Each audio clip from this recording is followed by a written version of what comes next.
Salut les amis, aujourd'hui l'épisode numéro 494 de l'After Zap Image. On va débuter avec des infos et déclarations du côté de l'Olympique de Marseille, notamment sur le mercato. On a Andoni Zubizarreta qui nous parle de l'absence d'une recrue au poste d'arrière gauche. Il nous dit quand on a débuté le mercato, on avait ciblé notamment un attaquant et un défenseur central. C'était deux éléments clés et quand on a recruté ces deux joueurs, donc Benedetto et Alvaro González, on s'est un petit peu arrêté. On a essayé de faire quelques joueurs en prêt, mais c'était beaucoup trop cher. On l'a bien vu que des fois du côté de l'OM pendant ce mercato ça a bloqué financièrement. Ils avaient les idées, pourquoi pas, pour certains joueurs, mais voilà, financièrement ça bloquait pas mal de dossiers du côté de l'Olympique de Marseille. Une déclaration de Jacques-Henri Hérault qui nous dit: la satisfaction d'un mercato se juge en fin de saison. Je me réjouis du démarrage de nos deux premières recrues, Dario et Alvaro. Ils sont totalement OM compatibles et je pense aussi que la troisième recrue, Valentin, a tout pour réussir. Il est vrai que pour le moment, Alvaro González et Dario Benedetto apportent une plus-value à l'effectif marseillais, mais on jugera tout ça bien évidemment à la fin de saison. Est-ce que l'OM pourra atteindre ses objectifs et est-ce que les recrues auront été importantes et efficaces pour l'OM sur toute la saison. Ensuite, une autre déclaration de Jacques-Henri Hérault sur Rongier. Il nous dit s'il avait été international, on l'aurait peut-être payé entre 40 et 100 millions d'euros. Donc je suis satisfait du montant de l'opération. Les remarques sur le prix de nos joueurs m'étonnent.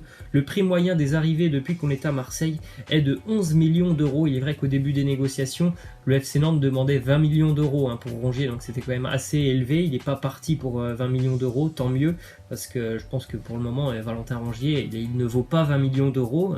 C'est un bon joueur, mais je pense qu'il ne vaut pas 20 millions d'euros. Donc quand j'entends Jacques-Henri Hérault dire entre 40 et 100 millions d'euros, voilà, ça montre bien qu'on est du côté de Marseille et des fois du côté de Marseille on est un petit peu dans l'excès. Ensuite, une déclaration de Valentin Rongier qui nous dit: l'OM a une grande histoire et je suis passionné par le football.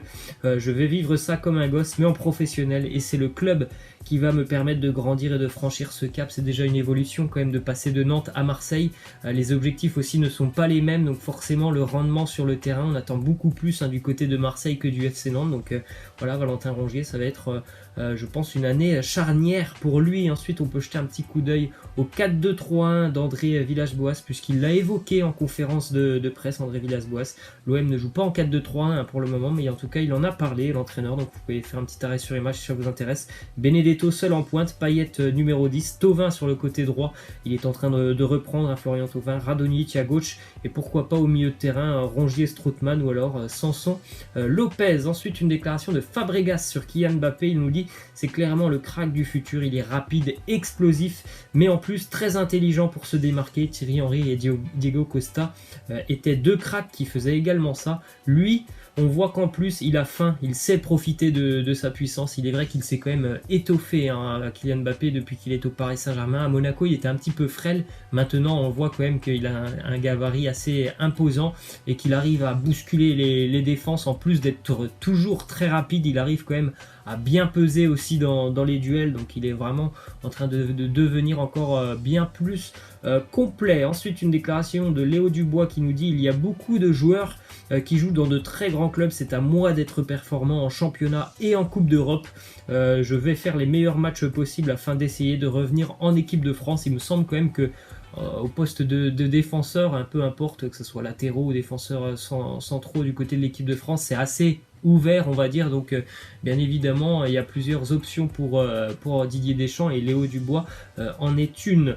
Ensuite, une déclaration du petit nouveau pour l'équipe de France, Matteo Guendouzi, qui nous dit: ma personnalité devrait bien coller avec le groupe, je joue comme titulaire à Arsenal, c'est l'un des meilleurs clubs européens. Si je suis arrivé à être titulaire en Première Ligue, cela montre que je suis un bon joueur. Il est vrai que c'est un bon joueur, Matteo Guendouzi. Après, c'est complètement différent aussi, le fait de jouer en club et le fait de jouer en sélection. Il y a des joueurs qui sont très très bons avec la sélection, et puis à côté de ça on les voit en club, ils sont en difficulté, vice versa. Il y en a qui sont très bons avec leur club et puis quand ils sont en sélection ils sont un peu moins bons. Donc il est vrai qu'avec la sélection il faut vraiment se montrer, parce que là par exemple Didier Deschamps, il a une dizaine de jours les joueurs entre ses mains et donc faut pendant une dizaine de jours, faut gagner des points.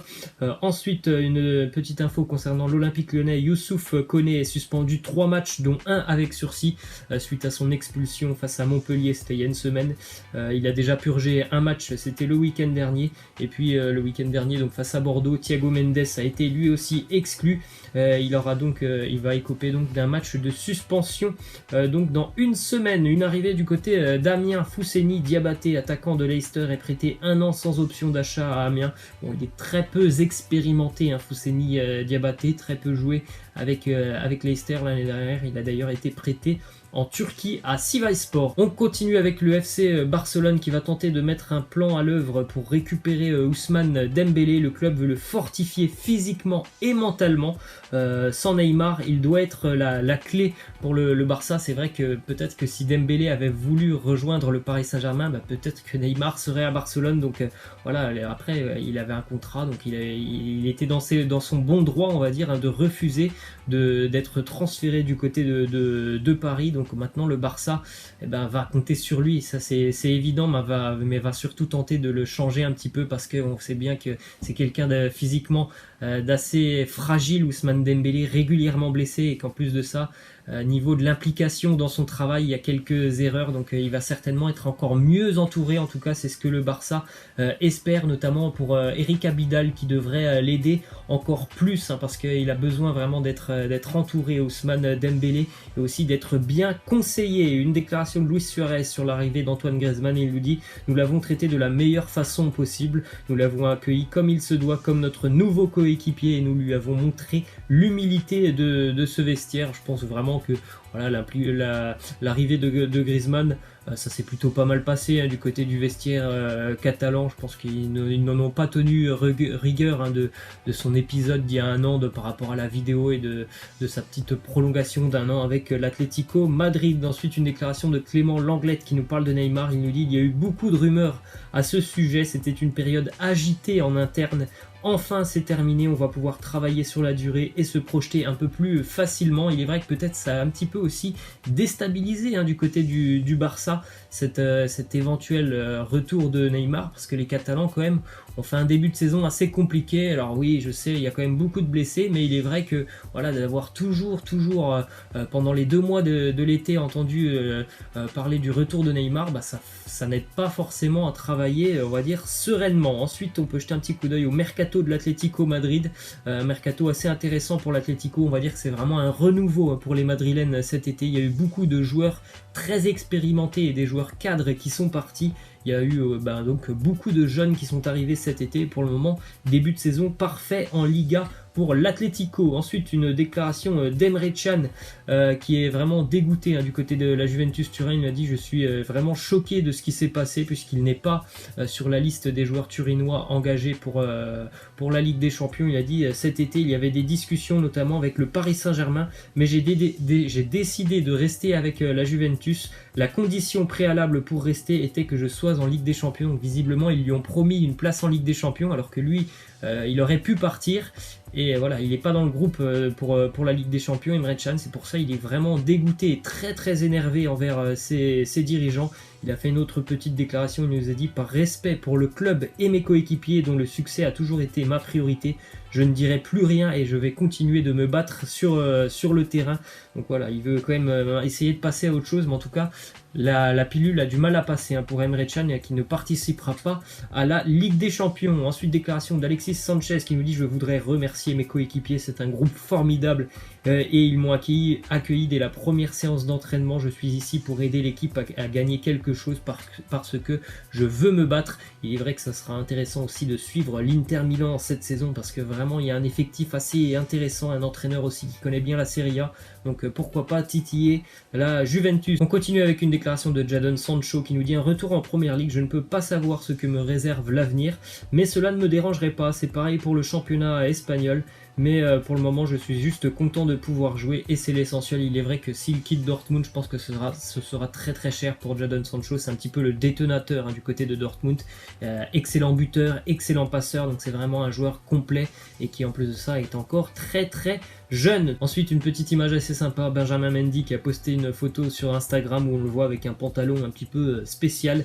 Et il y a eu un commentaire de Kylian Mbappé juste en dessous, il lui a demandé s'il allait faire de l'acrobranche, et vous voyez pas, mais encore en dessous, il y avait Antoine Griezmann qui lui a demandé s'il allait faire un saut en parachute.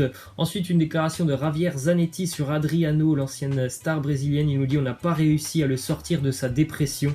C'est la plus grosse défaite de ma carrière, ça fait toujours mal, j'étais tellement impuissant. Il est vrai que la carrière d'Adriano, elle a commencé vraiment comme ça, et lorsqu'il a eu 27-28 ans, il est tombé comme ça, alors que c'était vraiment un joueur exceptionnel, Adriano, mais bon, voilà, quand la tête n'arrive pas à suivre, et ben, malgré le talent, et ben, ça ne peut pas fonctionner. Ensuite, on peut jeter un petit coup d'œil au nouveau maillot, le 3e maillot pour Chelsea, un petit peu spécial le maillot de Chelsea, surtout au niveau du col, mais plutôt sympathique. On continue avec les transferts les plus chers de l'histoire du football. Vous pouvez faire un petit arrêt sur image parce que là, il y a beaucoup de transferts. Toujours un Neymar qui est premier dans ce classement, et on va terminer avec cette petite image du maillot de la sélection brésilienne. Laissez-moi en commentaire le premier nom qui vous vient à l'esprit lorsque vous voyez ce maillot. Pour moi, c'est simple, c'est Ronaldo. Voilà, moi je vous laisse et je vous dis à la prochaine. Ciao!